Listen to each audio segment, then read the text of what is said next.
the vast majority of the time, I think what you need to do is kind of back up and say, what's the system we're operating off of? What's the overall strategy? When we produce our blog, how do we plan that? Are we just randomly creating articles from time to time? I certainly hope not. What are we doing with our newsletter? When somebody asks for a newsletter, that's when we produce it. Webinar, same way. So all of these communication channels, we have a system and a process for.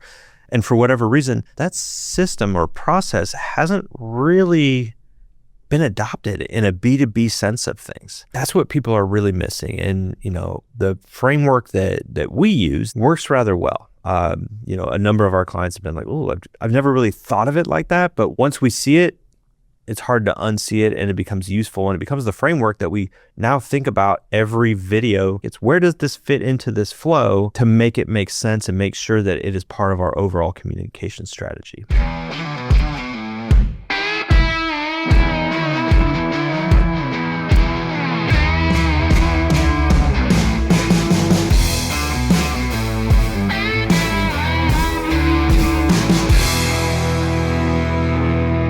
So one thing I find interesting is that almost everyone, not everyone, but almost everyone that calls in or fills out a form on our website or contacts us in some way has a similar request. And it sounds something like this. Oh, we have a department or a division or whatever that has a need for a video, and we've been asked to go and get some sort of proposal or price or strategy for that video. And then you talk to those people and they have a legitimate need to use video to communicate whatever their message is going to be. And you start to unpack, how does that fit into the strategy that you're operating off of? And usually what you find is there's a lot more communication happening than just that isolated video. But so far, they've only included a single video asset in their entire campaign plan or their entire marketing initiative. And I find that really odd.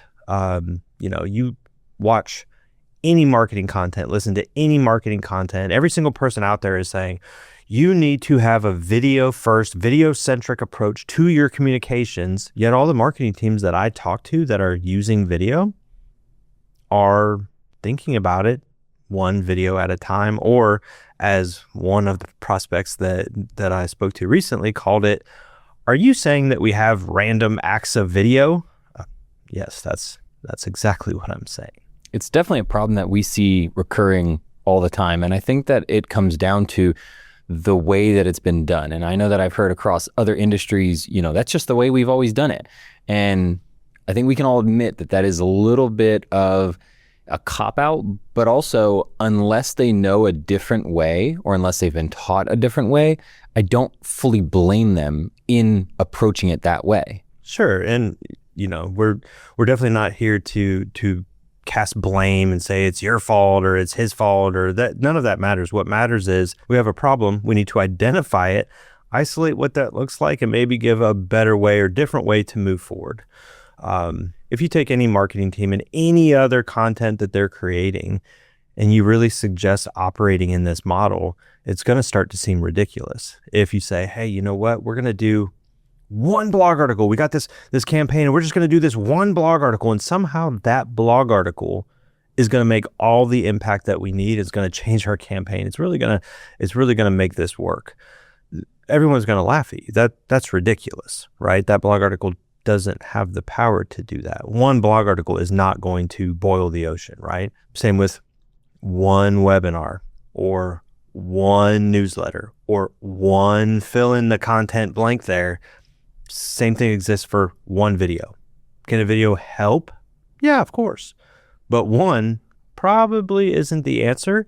And when you widen that scope out to, hey, let's not look at this campaign. Let's look at our overall marketing and communication initiatives across the organization. One starts to seem pretty freaking ridiculous. I think it's easy when we're on the inside and we can see hundreds of video projects over the course of a year and we're able to identify that this pattern exists. But maybe if you're in an organization that has always operated this way, that you are looking at it from this is what I need to accomplish right now. And you don't stop and think, is there a framework? Is there a strategy? Is there an approach that I should implement that will actually help us to create more content over the long run in a better way. Oh, sure. And for a lot of these teams, in fairness, a lot of times they're not really being asked how to get it done. They're just being asked to get it done. They're saying, oh, hey, there's this initiative. The department needs X. Go get it done. Which, okay, sure. You want to create one video? Have at it. But if you, as a marketing person, can go back to the department and say, hey, I know you want this, but maybe we could do this a little bit of a different way, not just for this one piece, but across the board to give you more content all the time without expanding your budget in a huge way. Yeah, I think you have to look at that and say, yeah, we often see that the people that are coming with that request are usually not the ones who have been sent out for the request, right? So maybe it's a CMO asking a marketing manager to go get some vendors and, you know, be able to look at their work and their pricing and their structure and, you know, their approach and their turnaround times and kind of evaluate them against themselves. I think that possibility exists, but if you stop and you look at the bigger picture of how it all plays together, you can realistically think through a different approach. I know the people that are coming to us asking for that single one-off video usually aren't thinking about the ramifications. There's lots of negative reasons why you wouldn't want to do one-off video. There's a few reasons where it would make sense, but as a generalization, you kind of hit on some of them. You know, it costs more. It's less effective. It's not reusable. There's so many other variables that we can go through of the way that it actually hurts you. But nobody's thinking about that when they say, this is the immediate need, go solve it.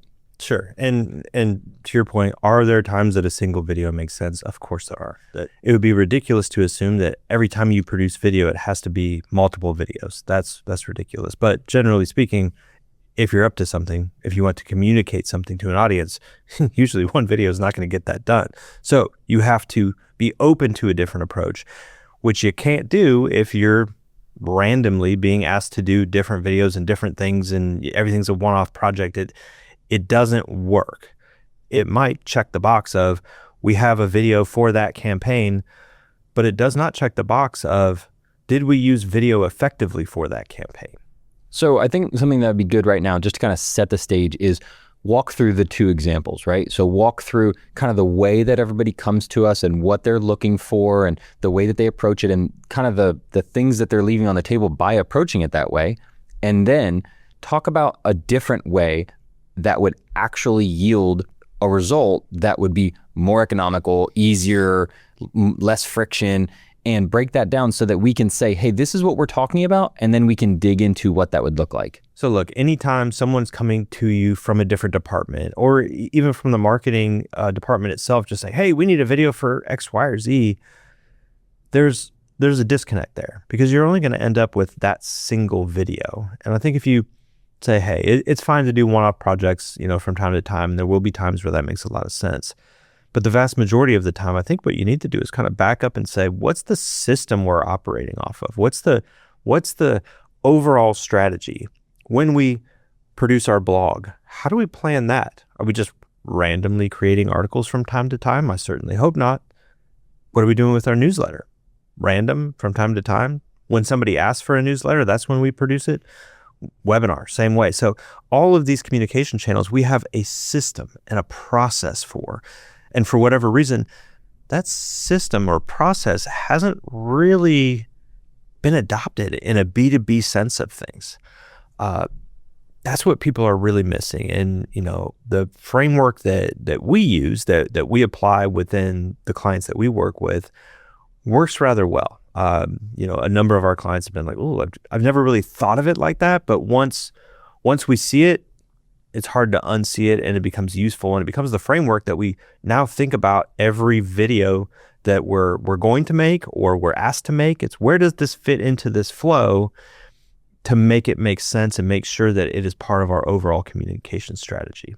Absolutely. And knowing that in a past life, we have dove into customer research and buyer insights, looking at things from the lens of what does the prospect or in some cases the customer need to know to be able to either buy from us or continue to buy from us, and looking at that and systematically saying what kind of content can kind of transcend the different areas of where a customer is what do we say is true? What does our customers say is true? And how do we be able to put information into the world that gets these prospects to start to think like we think? And that's why when we're talking about the framework that we've developed, we really have broken it down into 3 pillars.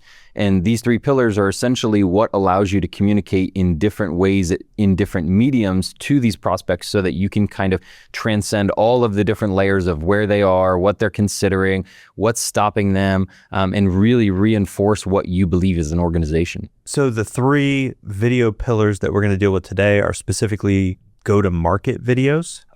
There are 3 other categories that are for other business functions. But when you're talking about video in this context, many times we're talking about something that's connected to some kind of go-to-market motion. Those 3 video pillars are going to be promise, product, and proof, and they can really be used from a strategic standpoint, but also a yardstick of the videos that you're including in your overall marketing mix. Are they something that should be created? So they're both a strategic direction, but also a yardstick of, are we creating something that matters here? The great thing about those 3 pillars is that it essentially covers 3 different areas, right? The first one of promise covers what you think, what you believe as an organization, kind of the thought leadership side of things. And then you have your product or service. And the last one, you have your customers or proof of, hey, we say we do this, but listen to what our customers say. And having content that covers all 3 of those is really vital, because essentially you're not just going around saying, hey, we're the best. We're saying, hey, this is what we believe. Do you believe what we believe? This is what we offer. And this is what our customers say about what we offer. So oftentimes we deal with companies where they kind of struggle with the me, or the really heavy sales focused with their video content. But this really allows you to cover the different segments of people and where they are in the buyer's journey. No, absolutely. I talked to a prospect last week that said, oh, we want to create a video. We've been assigned this video project, and here's what we want it to be. And their idea was basically, let's get a script. Let's get some B-roll clips from our facility. Let's use a bunch of stock video. Let's assemble that into a 4-minute video, and then we'll put that into the market. And somehow that's going to make a massive change in the impression that people have of our business. And we told them that if you want to create that video, we will, but we shouldn't. That's not a video that's going to actually matter. It doesn't fit into any of those categories. It is not specifically about what you think or the difference that you can make for your customer's experience. It is not specifically about you, your product, your service, exactly what you're doing. I mean, the second your strategy includes a vast majority of stock, you're not really talking about you anymore. So a video like that doesn't fit into that framework, and probably isn't something that should be created, which we communicated back to them. They had a very self-serving script. Their plan from the start was use primarily stock. They didn't have the ability to create kind of some of the more aspirational shots that they wanted to at their facilities. And it's like, the reason this isn't going to work in general, it's not going to communicate to your audience what you need to communicate, is it's a script based on essentially things that aren't 100% true. You're using stock to cover up what you can't show because it isn't factual or reality necessarily. And you don't even have anyone to put on camera to make it human. Like, you're failing to show what you think, you're failing to show what you do, and you're failing to show the experience the customer is going to have. You're not accomplishing anything by creating this video. And we kind of walked them through that. And, in the end, they were like, you know what? And one guy even said, I probably wouldn't watch that video. And if I did, I don't know what I would take from it. It's like, yes, thank you. And I think that's a common flaw, is like, let's create a video and shove as much information in it as we can. And we're going to cover all 3 of these areas that you're talking about, of what we think, what we do, and what our customers think. We're going to shove it all in one. But the problem with that is, one, you'll likely end up with a really long video. And even if you are able to somehow force all 3 of those in there, it's going to be so shallow that they really won't take away much from it. To your point, if they even watch all of it.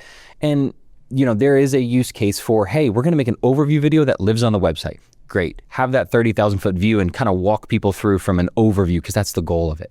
But if you're trying to actually move markets and you want to go deep and you want to show them, hey, this is what we think, this is what we do, this is what our customers think, How do you do that? You go deep with little pieces of content instead of trying to go deep with one big, long piece of content. You're not creating a documentary here. Yeah, everything, from a video standpoint, think in single messages.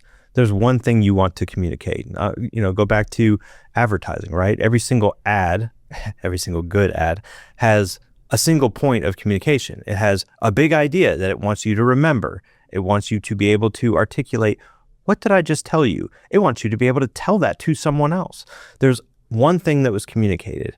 When you use video in this context, it's basically the same thing. And there might be supporting details to whatever that big message is that you're trying to get out there, but one video should not be asked to serve the marketing function for any multifaceted piece of communication. You need more than one video. So I think from a high level, the big thing that we're saying is if you want to keep operating in a reactive mode, if you want to keep waiting for a new department to have a video need, or you want to keep waiting for your next campaign to strategize a single video, you can do that, but it's not what's most effective. What's most effective is being proactive, making an actual strategic communication plan when that need pops up from that department, when that new campaign comes in. That's okay, and you can fit that into this strategy, but have a strategy to begin with of what's the communication plan that we're bringing to the table when it comes to video. And that's what this framework is supposed to do. And, the biggest pushback on this is, okay, well, if we have this promise and we make a promise video, got it, we made a promise video. And then we have this product and we made a product video. And then we have a customer, so we made a proof video, and now we did those three things, and now we're done, right? We did promise, product, proof, but now we don't need any more videos, so we're done.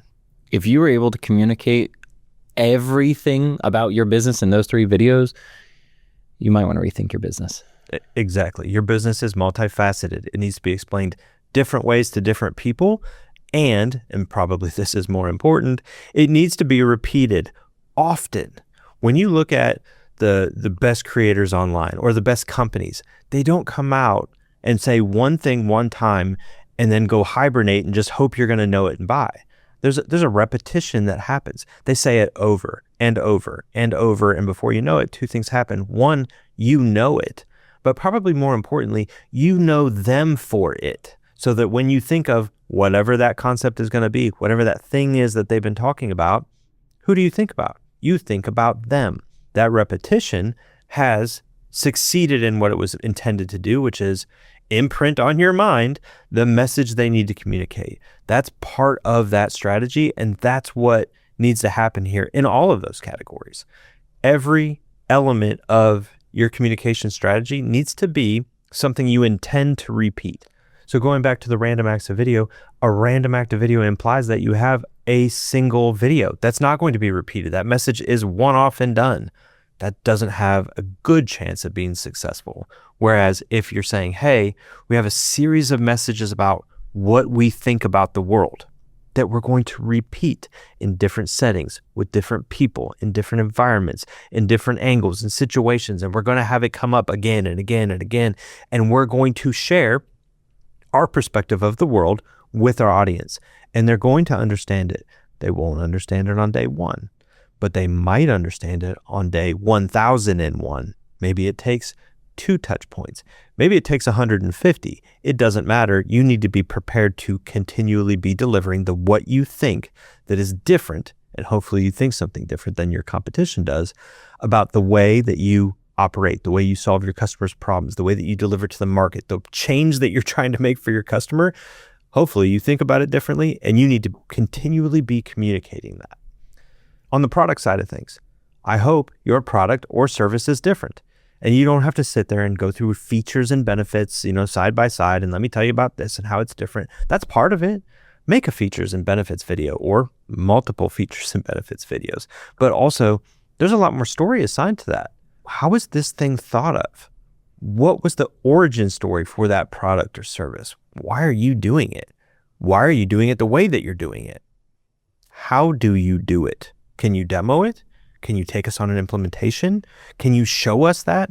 We've got a client that literally they're in the staffing space, and they go in and they take over usually hundreds of employees at a time, and they're usually going to bring in hundreds of more after that.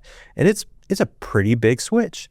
And we go in and we document that implementation. We go in and we document them taking over a place of employment, having everybody start out a little bit uneasy and, not sure what's going to happen. And, by the end of it, they're on board for this giant transition that's going to happen. They're able to bring hundreds of more employees into that situation, and their customer is also there and is excited and happy about this big transition that is a little bit nerve-wracking, but they're able to watch that transition happen from everybody's a little bit nervous to everybody's giving high fives. We don't tell that story one time. We tell that story every time they have an implementation. So you got to look for those angles in the product of what's interesting and how can we tell this story in a different way of just sitting there, our product is better, our service is better, this is the one video that we've created. No. Where's the story? Find the story that communicates the message. Don't tell it one time, tell it over and over and over again. Same with your proof side of things. When you know the difference that your product or service is making for your customer, how many customers do you have that love you, that love your product, love your service, love the benefit that they get from working with you? You don't do it one time. We had somebody I talked to about a month ago, and they said, hey, we want to get 3 customer testimonials for our website. I said, that's a really good starting point. They said, well, starting point? No, we just need the 3 for our website. I said, oh, okay, cool. So all of your customers hang out on your website. They're like, well, no, but we have, campaigns and different things that drive to the website. I said, okay, well, that's interesting. What if you were able to just take those to your customer? And they're like, oh, so make social clips. And yeah, okay, we could do that. And I'm like, yeah. How long will it take you to go through 3 stories on social media? I mean, even if you made 4 social clips from each of those stories, you have 12. Are you going to post 1 per month? That doesn't seem very effective to me in a social space. 1 per week is still, in my opinion, kind of weak. That gets you through a quarter. Yeah, what do you do the rest of the time? What do you do the rest of the time? At minimum, you're missing 9 additional testimonials that should be filmed. Yeah. So you can't get there on one message of any kind.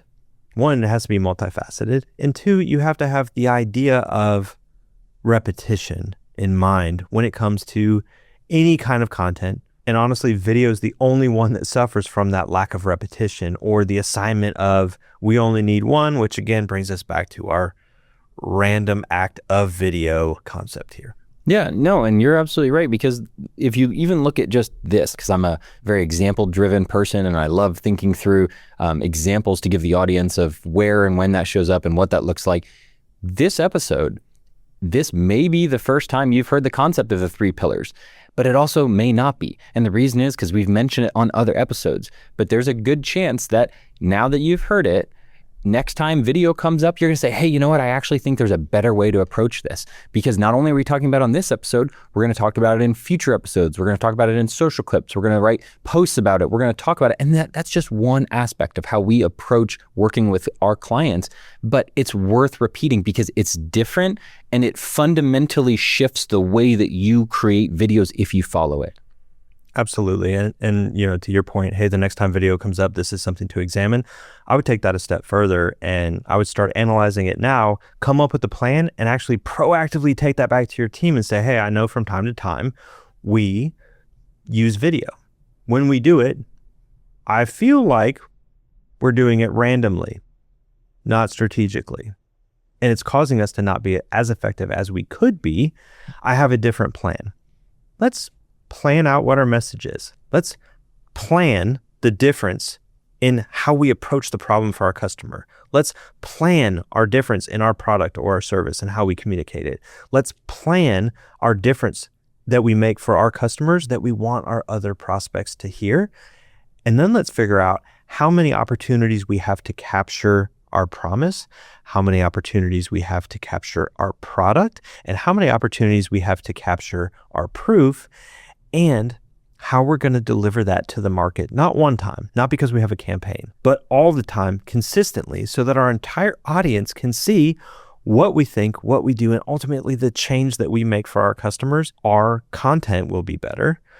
It will be more purposeful, and it'll be more effective if what we're up to is changing the hearts and minds of our audience, winning trust, and earning their business. So we've talked a lot kind of in theory about this strategy and this framework and this approach, but I think it even goes a step further than that. If you took a step back and you went to leadership, whoever that may be, and you asked them one very simple question, and you say, hey, do we want to communicate to the market what we think, what we do, and the results that we get? And the answer is yes. Then you just got buy-in for applying this framework to your video approach. Yeah. And if the answer is no, you don't have a video problem, you have a leadership problem.